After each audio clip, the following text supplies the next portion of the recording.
जय जगन्नाथ बंधुगण आपण मानक स्वागत मोर एई चैनल को। बंधुगण एही मकर संक्रांतिर पर्व रे आपण एही पांचटी जिनिसर सेवन निश्चय रूप रे करंतु। माँ लक्ष्मींकर कृपा आपणक उपरे बर्षिबो।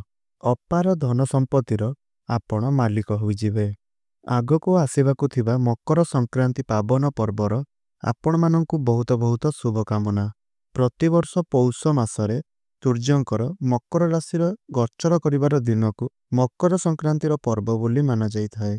किंतु किछि लोक मानक मनरे एहा द्वंद्व अछि कि मकर संक्रांति 14 जनवरी रे अछि ना 15 जनवरी को अछि। आसंतु जानिबा सही संपर्क रे। देखंतु फ्रेंड्स, आमर हिंदू पंचांग अनुसारे 14 जनवरी दिन सूर्य मकर राशि को गोचर करिवे।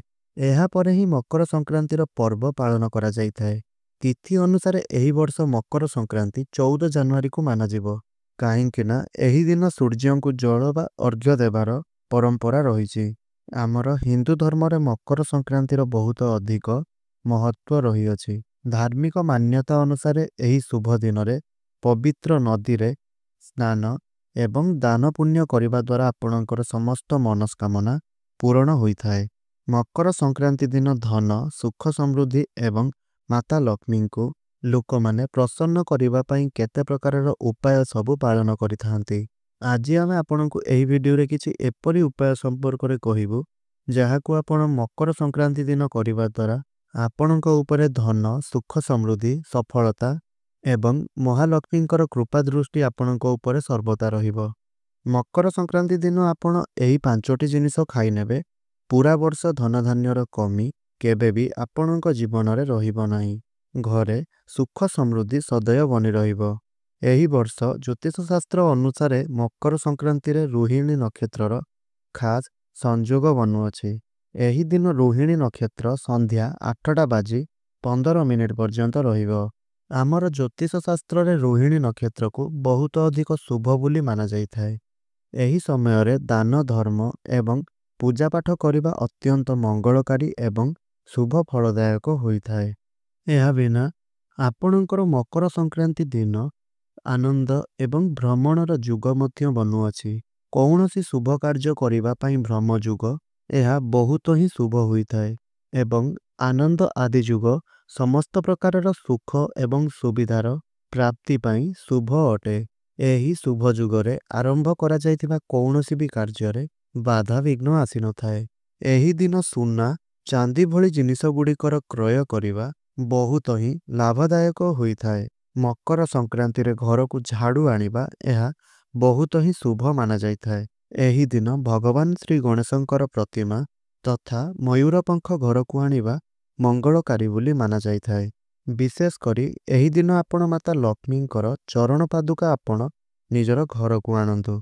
पद्म फूलर माला आनंतु, ताहाकु लाल रंगर चुनुरी चढ़ांतु, लाल सुपारी एवं इलायची चढ़ांतु। माँ लक्ष्मी को प्रसन्न करिबा पई आपण मकर संक्रांति दिन निजर घरे मिठार व्यंजन अवश्य बनांतु एवं ताहाकु आपण माता लक्ष्मी को अर्पण करि दियंतु। एमिति किछि खाइबार खास जिनिस गुड़िक जदि आपण माता लक्ष्मी को अर्पण करुछंती एवं प्रसाद स्वरूप आपण संपूर्ण परिवार सहित ग्रहण करुछंती तो माता लक्ष्मी प्रसन्न होई करी आपणक उपरे धनर वर्षा करिथांती। बंधुगण, भिडियोटी को आपण शेष पर्यंत निश्चय देखंतु एवं धनवान बनिकार मौका आपण जमारू भी आपणक हाथरू जीवा पई दियंतु नाही। एथिपई आपण संपूर्ण धैर्यर सहित भिडियोटी को शेष पर्यंत निश्चय रूप से देखंतु। एहा पूर्वरु जदि आपण माने मध्य माता लक्ष्मी को सच्चा हृदय भक्ति करुथांती विश्वास करुथांती तेबे आपण एही भिडियोटी को लाइक करी तले आसुथुबा कमेंट बॉक्स रे जय माँ लक्ष्मी जय श्री हरि विष्णु अवश्य लिखि दियंतु। बंधुगण, एही कथा तो सर्वसिद्ध अटे कि मकर संक्रांति दिन राशि एवं गुड़र लडू बना जाइथाए। देवी मां को समर्पित करा जाइथाए एवं संपर्कीय मानक मध्यरे बंटा जाइथाए। तो राशि एवं गुड़र लडू आपण माता लक्ष्मी को निश्चय रूप से अर्पण करंतु। एही प्रहर द्विप्रहर एही दिन द्विप्रहर 12टा बाजी 52 मिनिट रु आरंभ होई रहिबो। एही मुहूर्त रे आपण राशि गुड़रे प्रस्तुत लडूर प्रसाद परिवारर सदस्य मानक सहित आपण निजे भी खाआंतु एवं ताकू संपर्कीय मानक मध्यरे बांटंतु। ଏହାଦ୍ୱାରା ମାତା ଲକ୍ଷ୍ମୀଙ୍କ କୃପାରୁ ଧନର ପ୍ରାପ୍ତିରେ ସୁଲଭତା ଆସିଥାଏ। ଆପଣଙ୍କର ଧନ ରଖୁଥିବା ସ୍ଥାନରେ ସମ୍ପୂର୍ଣ୍ଣ ବର୍ଷ ସାରା ଧନର ଆଗମନ ହୋଇଥାଏ। ଆପଣଙ୍କର ଚାକିରି ଏବଂ ବ୍ୟବସାୟରେ ଯଦି ଉନ୍ନତି ଆସୁନାହିଁ, ତେବେ ଏହି ଉପାୟ ଦ୍ୱାରା ଆପଣଙ୍କର ସେହି ସବୁ ସମସ୍ୟା ଗୁଡ଼ିକ ଦୂର ହୋଇଯିବ। ବ୍ୟାପାରରେ ଆପଣଙ୍କର ଉନ୍ନତି ହେବ, କାହିଁକି ନା ରାଶି ଗୁଡ଼ର ଏହି ଦିନ ସେବନ କରିବା ଦ୍ୱାରା, ଦାନ କରିବା ଦ୍ୱାରା ଏହାକୁ ବହୁତ ହିଁ ଶୁଭ ମାନାଯାଇଥାଏ। ଦ୍ୱିତୀୟ ବ୍ୟଞ୍ଜନଟି ଅଟେ ଖେଚୁଡ଼ି। ମକର ସଂକ୍ରାନ୍ତି ଦିନ ଚାଉଳ ଏବଂ ବିରି ଡାଲିର ଖେଚୁଡ଼ି ବନାଯାଇଥାଏ। ଏହି ଦିନ ଖିଚୁଡ଼ିର ଦାନ କରିବା ବହୁତ ପୁଣ୍ୟ ଫଳଦାୟକ ବୋଲି ମାନାଯାଇଥାଏ। ଏହି ଦିନରେ ଆପଣ କିଛି କରନ୍ତୁ ଅଥବା ନ କରନ୍ତୁ, ଖିଚୁଡ଼ିର ଦାନ ଆପଣ ଅବଶ୍ୟ ରୂପରେ କରନ୍ତୁ। ଏହି ଖିଚୁଡ଼ିର ଆପଣ ଭଗବାନ ସୂର୍ଯ୍ୟଦେବଙ୍କୁ ଭୋଗ ଲଗାନ୍ତୁ। ଆଉ ଜରୁରତମନ୍ଦ ଲୋକମାନଙ୍କୁ ଏହି ଖିଚୁଡ଼ି ଆପଣ ଦାନ କରିଦିଅନ୍ତୁ। ଘର ଏବଂ ପରିବାର ସହିତ ଆପଣ ନିଜେ ମଧ୍ୟ ଏହି ଖିଚୁଡ଼ିର ସେବନ କରନ୍ତୁ। ଖିଚୁଡ଼ିକୁ ବହୁତ ହିଁ ଲାଭଦାୟକ ଏବଂ ଶୁଭକାରୀ ବୋଲି ମାନାଯାଇଥାଏ। ମକର ସଂକ୍ରାନ୍ତି ଦିନ ଆପଣ ଖିଚୁଡ଼ି ଖାଇବା ଦ୍ୱାରା ଆପଣଙ୍କର ସମସ୍ତ ମନସ୍କାମନା ପୂର୍ଣ୍ଣ ହୋଇଥାଏ। ଏହାଦ୍ୱାରା ମାତା ଲକ୍ଷ୍ମୀ ମଧ୍ୟ ବହୁତ ଜଲ୍ଦି ପ୍ରସନ୍ନ ହୋଇଯାଇଥାନ୍ତି। ଯଦି ଆପଣ ମାତା ଲକ୍ଷ୍ମୀଙ୍କୁ ପ୍ରସନ୍ନ କରାଇବା ପାଇଁ ଚାହୁଁଛନ୍ତି, ତାହେଲେ ମକର ସଂକ୍ରାନ୍ତି ଦିନ ଖିଚୁଡ଼ି ଆପଣ ନିଶ୍ଚୟ ରୂପରେ ଖାଆନ୍ତୁ ଏବଂ ଖିଚୁଡ଼ିର ଦାନ ମଧ୍ୟ ଆପଣ କରନ୍ତୁ। ଏହାଦ୍ୱାରା ଆପଣଙ୍କ ଉପରେ ସୂର୍ଯ୍ୟ ଦେବତା ମଧ୍ୟ ପ୍ରସନ୍ନ ହୋଇଥାନ୍ତି ଏବଂ ଶନିଙ୍କର ଦୋଷରୁ ଆପଣଙ୍କୁ ମୁକ୍ତି ମିଳିଯାଇଥାଏ। ମକର ସଂକ୍ରାନ୍ତି ଦିନ ମାତା ଲକ୍ଷ୍ମୀଙ୍କୁ ପ୍ରସନ୍ନ କରିବା ପାଇଁ କଦଳୀ ଏବଂ ଅଙ୍ଗୁର ନିଶ୍ଚୟ ରୂପରେ ଆପଣ ସେବନ କରନ୍ତୁ। ପ୍ରସାଦ ସ୍ୱରୂପ ଆପଣ ଏହାକୁ ଗ୍ରହଣ କରନ୍ତୁ ଏବଂ ଏହାକୁ ଆପଣ ଆପଣଙ୍କର ଘର ଏବଂ ପରିବାରର ଲୋକମାନଙ୍କୁ ଖାଇବାକୁ ମଧ୍ୟ ଦିଅନ୍ତୁ। ଯଦି ପରିବାରର କୌଣସି ସଦସ୍ୟ ଲମ୍ବା ସମୟରୁ ବିମାରୀରେ ପଡ଼ିଛନ୍ତି, ତ ତାଙ୍କୁ ସଂକ୍ରାନ୍ତି ଦିନ ଅଭିଜିତ ମୁହୂର୍ତ୍ତରେ ଏହି ଫଳର ପ୍ରସାଦ ଆପଣ ନିଶ୍ଚୟ ରୂପରେ ଖୁଆନ୍ତୁ। ଏହାଦ୍ୱାରା ଆପଣଙ୍କୁ ବିମାରୀରୁ ମୁକ୍ତି ମିଳିଯାଇଥାଏ। ଆପଣଙ୍କର ପିତୃଦେବଙ୍କୁ ପ୍ରସନ୍ନ କରିବା ପାଇଁ ଆପଣ ଏହି ଦିନ ତାଙ୍କର ନାମରେ ପୂଜା କରନ୍ତୁ ଏବଂ ସେହି ପୂଜା ସ୍ଥଳରେ ଆପଣ କଦଳୀ ନିଶ୍ଚୟ ରୂପରେ ଅର୍ପଣ କରନ୍ତୁ। ଏହାଦ୍ୱାରା ଆପଣଙ୍କ ଉପରେ ପିତୃଦେବ ପ୍ରସନ୍ନ ହୋଇଥାନ୍ତି। ପିତୃଦୋଷରେ କମି ଆସିଯାଇଥାଏ। ବନ୍ଧୁଗଣ, ଏହାପର ଜିନିଷ ଯାହାକୁ ଆପଣ ଖାଇବା ଦ୍ୱାରା ଆପଣଙ୍କର ଘରେ ମାତା ଲକ୍ଷ୍ମୀ ଆସିଥାନ୍ତି, ତ ସେହି ଜିନିଷଟି ହେଉଛି ଲୁଣ।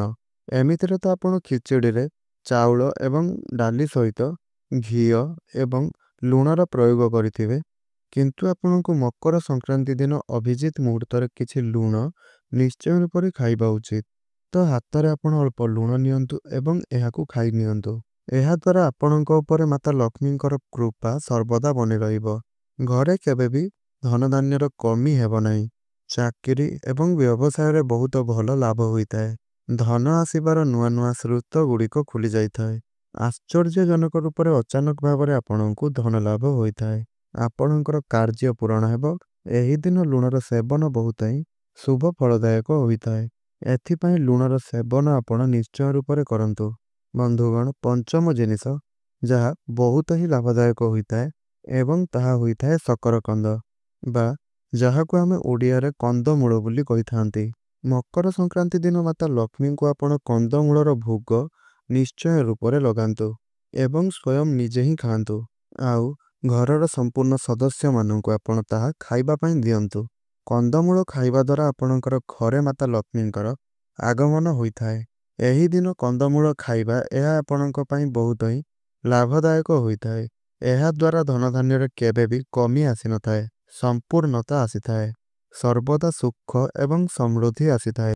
ଫ୍ରେଣ୍ଡସ୍, ଏହା ସବୁ ସାଥିରେ ହିଁ ଆପଣ ଏହି ଦିନ ଚଣା ଏବଂ ବେଲପତ୍ର ଏବଂ ଦାନ ମଧ୍ୟ ଏହା ସବୁ ଦାନ କରିବା ବହୁତ ଶୁଭଦାୟକ ହୋଇଥାଏ।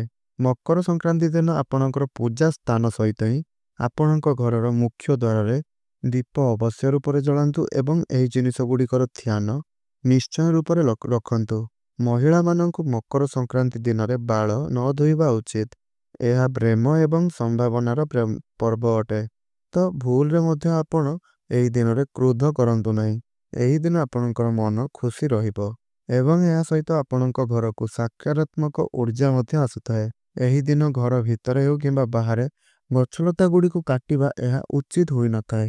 ଶାସ୍ତ୍ରରେ କୁହାଯାଇଛି କି ଏହି ଦିନ ଦିଆଯାଉଥିବା ଦାନ ଗୁଡ଼ିକ କେବେ ବି ବ୍ୟର୍ଥରେ ଯାଇନଥାଏ। ଏହି ଦିନରେ ଦାନ ପୁଣ୍ୟ କରିବା ଏହା ଅତ୍ୟନ୍ତ ଲାଭକାରୀ ହୋଇଥାଏ। ତେବେ ଫ୍ରେଣ୍ଡସ୍, ଆଶା କରୁଛି ଆପଣମାନଙ୍କୁ ଏହି ଭିଡ଼ିଓଟି ନିଶ୍ଚୟ ରୂପରେ ଭଲ ଲାଗିଥିବ। जदि भिडियोटी भल लगी थाए ताले भिडियोटी को गोटे लाइक करंतु एवं तळे आसुथबा कमेंट बॉक्स रे जय माता लक्ष्मी निश्चय रूप में लिखंतु। आउ भिडियोटी आपको किपरि लागिला ताहा मध्य निश्चय रूप में लिखंतु। चैनल रे नुआ थिले चैनल को सब्सक्राइब कर नियंतु एवं भिडियोटी को प्रियजन मानक साथी रे शेयर निश्चय रूप में कर दियंतु। तो फ्रेंड्स आज भिडियोटी को मुझे रखुची पुणी कथा आउ एक नूतन भिडियो माध्यम रे। रहुची धन्यवाद। जय जगन्नाथ।